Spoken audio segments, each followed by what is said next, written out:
Terima kasih Ifah. Salam sejahtera.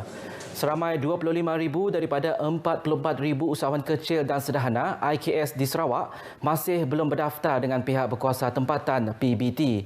Menteri Muda Pembangunan Usahawan dan Perusahaan Kecil dan Sederhana, Datuk Mohammad Naruddin Majais berkata, ini menyebabkan bimbingan dan bantuan dari pelbagai agensi kerajaan tidak dapat disalurkan kepada mereka dengan lebih berkesan. Jadi oleh kerana mereka belum mendaftar diri, mereka tidak layak menerima apa juga bantuan semasa COVID tadi. Jadi seperti yang diberi oleh Kerajaan Negeri RM2,250 bagi setiap yang berniaga. Jadi mereka tidak layak oleh kerana kita masih ada rekod. Datuk Mohammad Naruddin ditemui pemberita RTM dalam program Jum Register Bisnes Sarawak Kusayang di Dewan Masyarakat Kampung Gedong Simunjan. Program tersebut dianjurkan Kementerian Perdagangan Antarabangsa dan Industri, Terminal Perindustrian dan Pembangunan Usahawan Sarawak dengan kerjasama Perbadanan Pembangunan Ekonomi Sarawak dan Pejabat Daerah Simunjan. Datuk Mohammad Naruddin berkata dengan mendaftar di bawah program tersebut, usahawan akan mendapat pelbagai panduan perniagaan dari agensi kerajaan termasuk pinjaman perniagaan. Setakat ini, seramai 580 usahawan telah berjaya didaftarkan menerusi program berkenaan yang telah diadakan di 4 lokasi di seluruh negeri. Bidang pertanian dan pelancongan diyakini mampu melonjakkan pembangunan di bahagian Seri Aman. Ahli Parlimen Batang Lupa Datuk Seri Rohani Abdul Karim berkata, ketika ini projek untuk membangunkan kawasan Stumbin Lingga sebagai jelapang padi di Sarawak sedang dilaksanakan. Datuk Seri Rohani yang juga pengerusi pembangunan Seri Aman Sada berkata apabila projek itu siap, ia akan menjadi pemangkin dalam industri makanan negara dan pada masa sama boleh dibangunkan sebagai produk agro pelancongan. Manakala sektor pelancongan juga boleh memacu pertumbuhan ekonomi tempatan kerana bahagian Seri Aman mempunyai produk sedia ada yang unik namun belum dibangunkan sepenuhnya. Ini termasuklah Benak Batang Lupar, Pulau Seduku sebagai sentuari buaya dan empangan hidro batang air di Lubuk Antu. Potensi tersebut akan dimasukkan dalam Plan Induk Sada.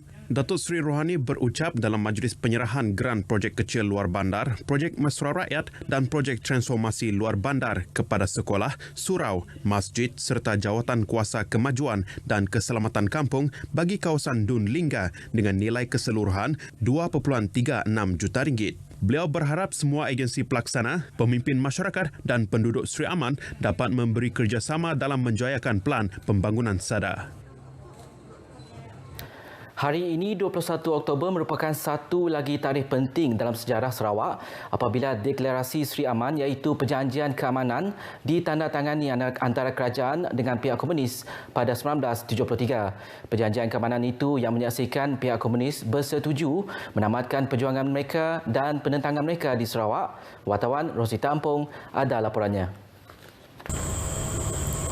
Pada hari ini dalam sejarah Sarawak iaitu hampir setengah abad yang lalu pada tahun 1973 telah termeterai satu perjanjian keamanan iaitu antara pihak kerajaan dengan pihak komunis. Perjanjian damai itu yang dikenali sebagai Deklarasi Seri Aman telah ditandatangani di Pekan Simanggang iaitu di bangunan ini yang dikenali sebagai Rumah Seri Aman. Deklarasi Seri Aman menjadi titik mula berakhirnya penentangan komunis di negeri ini apabila Komisar Parti Rakyat Kalimantan Utara Paraku iaitu Bong Kicok menyerah diri bersama-sama dengan pengikutnya. Pihak kerajaan semasa menandatangani perjanjian damai pada waktu itu diwakili Ketua Menteri Sarawak Tun Abdul Rahman Yaakob. Pesara polis yang berkhidmat dalam pasukan Border Scout Biong Lebang berkongsi pengalamannya bertemu dengan Bong Kicok yang menyerah diri dalam satu sekatan jalan raya di Temudok. Lepas ku tahan orang itu, derba berhenti. Saya perlu menghadap sebelah kiri itu. Ya orang mereka tahu diri dia Bong Kicok nak nyerah ke diri. Kamu dia sahabat tangan dengan tangan kibak. Jari kanan itu ada sarung pakai sarung tangan. Ada sarung tangan sebelah kanan. Sebab sebelah kanan lagi luka. Perundingan damai selama beberapa hari di antara kedua-dua pihak akhirnya berjaya mencapai satu persefahaman dan pihak komunis bersetuju untuk menamatkan perjuangan mereka.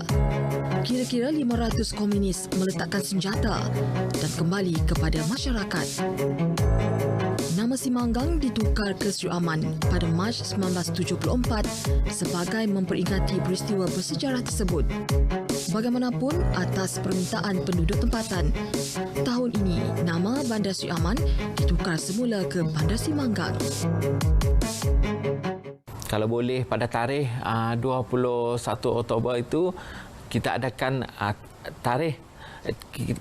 hari untuk memperingati perjanjian perdamaian, hari yang bersejarah untuk bahagian Sri Aman lah, bahagian Semanggang untuk anak cucu kita yang akan datang, supaya tarikh 21 itu akan jadi tarikh yang paling istimewa untuk penduduk bahagian Semanggang lah.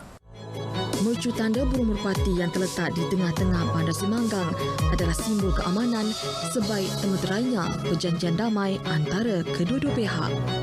Lebih dari itu, biarlah arca merpati tersebut sentiasa mengingatkan kita akan sejarah pada 47 tahun yang lepas, kerana dari situlah bermulanya apa yang kita panggil keamanan sekarang, dan menghargainya juga penting dalam kita menjunjung kedaulatan negara. Rosita Ampung, RTM.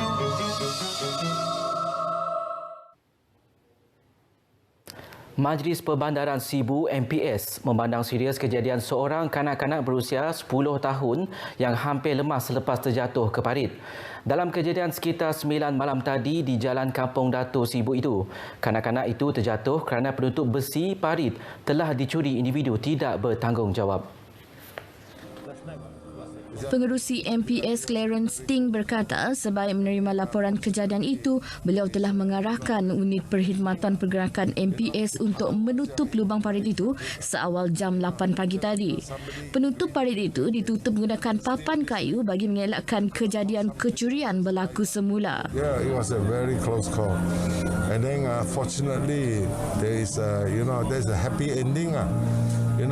Otherwise it will be very tragic. Just because somebody is greedy and then they steal this thing, it could have cost somebody else's life. Dalam kejadian tersebut, Haris Izzatul Mukris bin Suhaili, 10 tahun, sempat diselamatkan oleh ibu saudaranya yang berjalan di belakang mangsa. Difahamkan ketika kejadian kedalaman parit itu melebihi paras ketinggian kepala kanak-kanak tersebut. Sebuah laporan polis mengenai kejadian itu telah dibuat oleh bapa mangsa.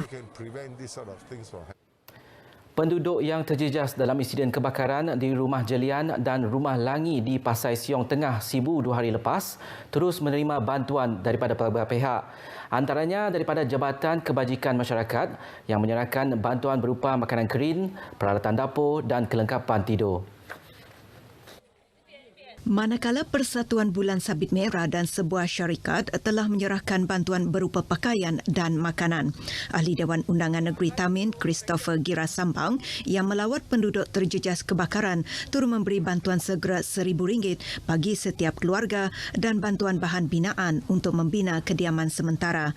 Timbalan Ketua Menteri Tan Sri Dato' Amar Dr. James Jemut Masing juga menyalurkan bantuan sebanyak RM10,000, manakala Menteri Muda Belia dan Sukan Sarawak Dato' Snoda Lawan memberikan bantuan sebanyak RM8,000. Bala WP kemantuk datai kami menua kami tahu mayuh mah bala NGO ngau bala hari perintah bukai agensi bukai maka sudah hari kebajikan hari office mayuh mah bupi perintah. Oke, dia tahu kami itu tadi dia visinya numpang ba sidaya kena hangus. 2 blok rumah panjang Jelian dan Rumah Langi Pasai Siong Tengah Sibu itu musnah dalam kejadian kebakaran pada Isnin lepas. Sekian berita dari Sarawak. Kita kembali bersama Ifah di Angkasa Peri. Silakan.